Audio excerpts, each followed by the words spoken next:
Welcome to From First to Home. I'm your host, Scott Harris, a fan of both life and baseball. In each episode, we're going to round the bases together. We'll start in the batter's box, and then we'll proceed around the bases from first to home. Come on into the stadium and take a seat wherever you'd like.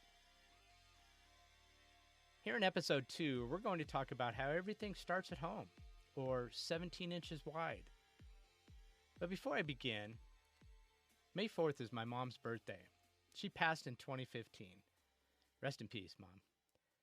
Give them your best, son. You always do. It's something she would say to me and a life lesson I carry to this day. As a matter of fact, during our last phone conversation together, just hours before she died, and she knew I was in final preparations for a 2-day event that we were hosting in just a couple of days, she repeated it. Give them your best, son. You always do. Words matter. As a parent, she provided words of encouragement that I can carry for a lifetime. What is the return on investment of our words? Maybe that we breathe into others. And can we measure them? Thank you for my life, Mom, and thank you for everything that you invested in me. I love that I still smile when I think of her. In preparing for this episode, Everything Begins at Home, I came across a story written by Chris Sperry. A baseball coach that attended a coaches convention in 1996, Chris wrote about his experience, and one of the speakers that day, Coach John Scolinos of Cal Poly Pomona. I'll share his speech with you once we round the bases together from first to home. Stepping into the batter's box in episode 2. Let's review episode 1. Well, did you start yet? Did you take that first step? Did you ask someone for help? Shoot me a message regarding your project that you've started, or when you plan on starting, or when your opening day is. I'm excited for you. You got this. I spoke about our superstar, Ken Griffey Jr., being stuck on first base in that Game 5 of the playoffs with the Yankees, behind 5-4 in the 11th inning. And there was nothing more he could do individually. Are you stuck somewhere? Or did you get unstuck? Remember, people doing anything get stuck all the time. It's part of the process. So dig into the batter's box and know that everything begins at home. How's your home life? Are you working from home? Are you able to separate work and life? If not, consider writing out your daily work schedule just 1 hour at a time.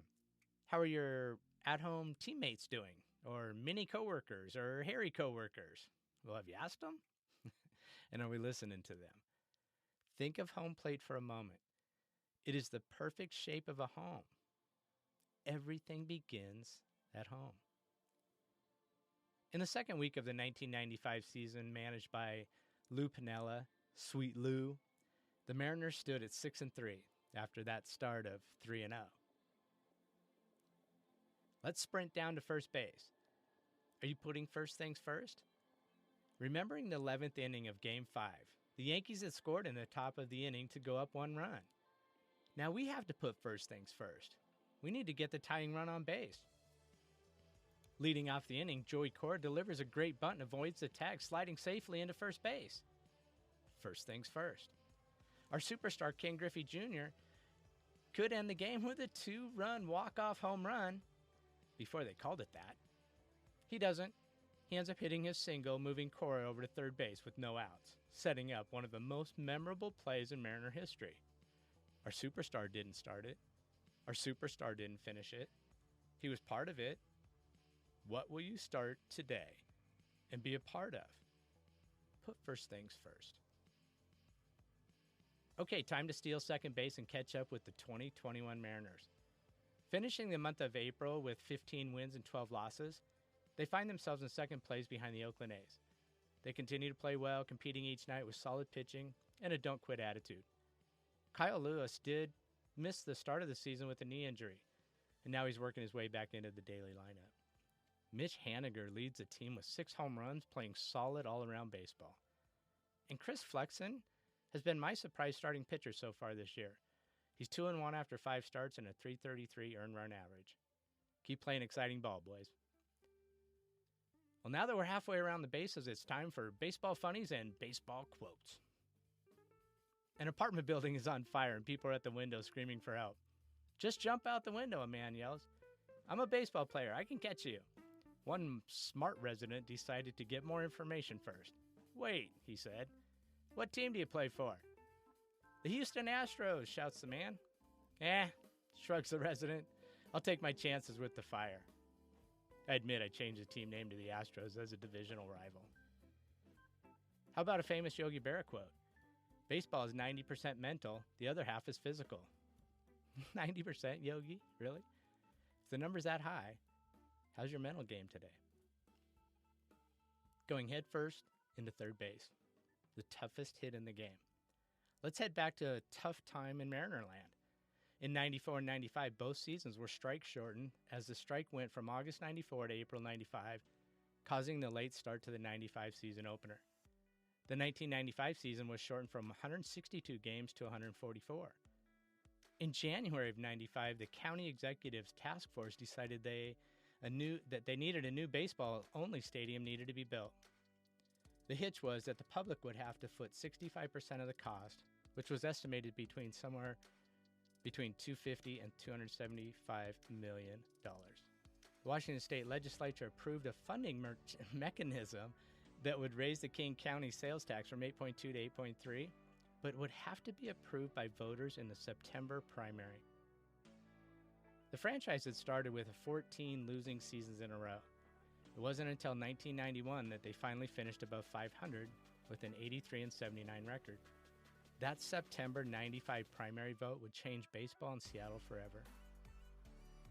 With the team losing money and going into the 95 season with uncertainty, management decided to keep the team together, not trading Randy Johnson, who would start 30 games and finish 18-2 and win the Cy Young Award. Wow. Would he have won 20 games with an entire season? Or not trading Edgar Martinez, who would play in all 145 games? Yep, the season was 144. We'll cover that 145th game later. And he was American League batting champion with a 356 batting average, and the only Mariner to play in every game. And they didn't trade pitcher Chris Bosio, who started 31 games and finished with a 10-8 record. I have another Chris Bosio story that I'll share with you also at a later date. Now, standing on third, the most challenging base to get to, and taking a look at some difficult Mariner history, what is your most challenging obstacle to overcome today? Identify that challenge. Look it in the face. Take a look at your options and decide on the best ones that are for you and your situation, and move in that direction. We can only go around the bases in one direction. Let's slow trot the last 90 feet today to home plate. As I mentioned in the open, let's close with Coach John Celino's speech to over 4,000 coaches ranging from Little League to professional. He coached at Cal Poly Pomona from 1962 to 1991 and had 1,198 wins. As I was doing some research on Coach Celino's, I came across a YouTube interview. In this interview, he says that there's 7 types of balls when describing players: oddballs, jerk balls, screw balls, snot balls, puss balls, dog balls, and hard balls. Hard balls are mentally tough, and they control themselves inside and outside the lines. We're building hard balls here. I love that. Now, I will share Chris Sperry's story about Coach Celino's speech. Wow, that's a tongue twister. In Nashville, Tennessee, during the first week of January 1996, more than 4,000 baseball coaches descended upon the Opryland Hotel for the 52nd annual convention. Who the hell is John Scolinas, I wondered to myself. I had no idea. In 96, Coach was 78 years old, 5 years retired from college coaching career that began in 1948. He shuffled to the stage to an impressive standing ovation, wearing dark polyester pants, a light blue shirt, and a string around his neck from which a home plate hung. A full-sized, stark white home plate. Seriously, I wondered? Who the hell is this guy? After speaking for 25 minutes, not once mentioning the prop hanging around his neck, Coach Scolinas appeared to notice the snickering among some of the coaches. Even those who knew Coach Scolinas had to wonder exactly where he was going with this, or if he had simply forgotten about home plate since he'd been on stage. Then finally, you're probably all wondering why I'm wearing home plate around my neck. Or maybe you think I escaped from the state mental hospital. I laughed along with the others, acknowledging the possibility. No, he continued, I may be old, but I'm not crazy. The reason I stand here before you today is to share with you, baseball people, what I've learned in my life, what I've learned about home plate in my 78 years. Several hands went up when Scolinas asked how many Little League coaches are in the room. Do you know how wide home plate is in Little League? After a pause, someone offered 17 inches. More of a question than an answer. That's right, he said. How about in Babe Ruth? Any Babe Ruth coaches in the house? Another long pause. 17 inches, came a guess from a reluctant coach. Now, how many high school coaches do we have in the room? Hundreds of hands shot up as the pattern began to appear. How wide is home plate in high school ball? 17 inches, they said, sounding more confident. You're right, Scolinas barked. And you college coaches, how wide is home plate in college? 17 inches, we said in unison. Any minor league coaches here? How wide is home plate in pro ball? 17 inches, right. And in the major leagues, how wide is home plate in the major leagues? 17 inches. 17 inches, he confirmed, his voice bellowing off the walls. And what do they do with a big league pitcher who can't throw the ball over 17 inches? They send him to Pocatello, Idaho. That's what they do with him, he hollered, drawing laughter. What they don't do is this. They don't say, that's okay, Jimmy. You can't hit 17 inches target. We'll make it 18 or 19. We'll make it 20 inches so you have a better chance of hitting it. If you can't hit that, let us know, and we'll make it wider still. Say 25 inches. Coaches, what do we do when our best player shows up late to practice? When our team rules forbid facial hair and a guy shows up unshaven? What if he gets caught drinking? Do we hold him accountable? Or do we change the rules to fit him? Do we widen home plate? The chuckles gradually faded as 4,000 coaches grew quiet, the fog lifting as the old coach's message began to unfold. He turned the plate towards himself and used a Sharpie. He began to draw something. When he turned it around to the crowd, point up, a house was revealed, complete with a freshly drawn door and 2 windows. This is the problem in our homes today, with our marriages, with the way we parent our kids, with our discipline. We don't teach accountability to our kids, and there's no consequences for failing to meet standards. We just widen the plate.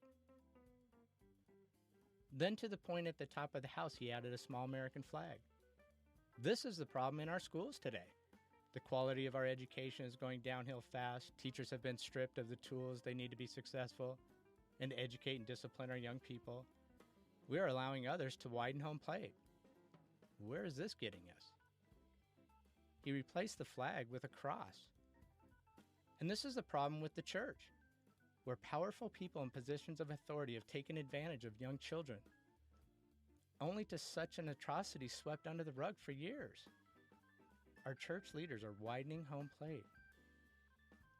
I was amazed at a baseball convention where I expected to learn something about curveballs and bunting and how to run the baseball practices better. I had learned something far more valuable. From an old man with a home plate strung around his neck, I had learned something about life, about myself, about my weaknesses, and about responsibilities as a leader. I had to hold myself and others accountable to that which I knew to be right, lest our families, our faith, and our society continue down an undesirable path. If I'm lucky, Coach Salinos concluded, you will remember one thing from this old coach today. It is this: if we fail to hold ourselves to a higher standard, a standard of what we know to be right, if we fail to hold our spouses and our children to the same standards, if we are unwilling or unable to provide consequences when they do not meet the standard, and if our schools and our churches and our government fail to hold themselves accountable to those they serve, there is but one thing to look forward to. With that, he held the home plate in front of his chest, turned it around, and revealed the dark black backside. Dark days ahead, folks. Dark days ahead, he concluded. His message was clear. Coaches, keep your players, no matter how good they are, your children, and most of all, yourself, at 17 inches. Coach Scolinas died in 2009 at the age of 91. It was written by Chris Sperry. This story, of course, checks every box for me. Life lessons, baseball stories, and how everything begins at home. Where in our lives are we widening home plate? Turning off the stadium lights this week. We've gone from first to home, and this concludes episode 2. Thanks again for tuning in. Please remember to subscribe to your favorite podcast platforms. Send me your favorite life or baseball stories. I'd love to hear them. Or tell me how I can improve. How can I do better? Share this podcast with someone that loves both life and baseball. I appreciate it, and I appreciate you. From first to home, life lessons and baseball stories. Until next week, I gave my best, Mom.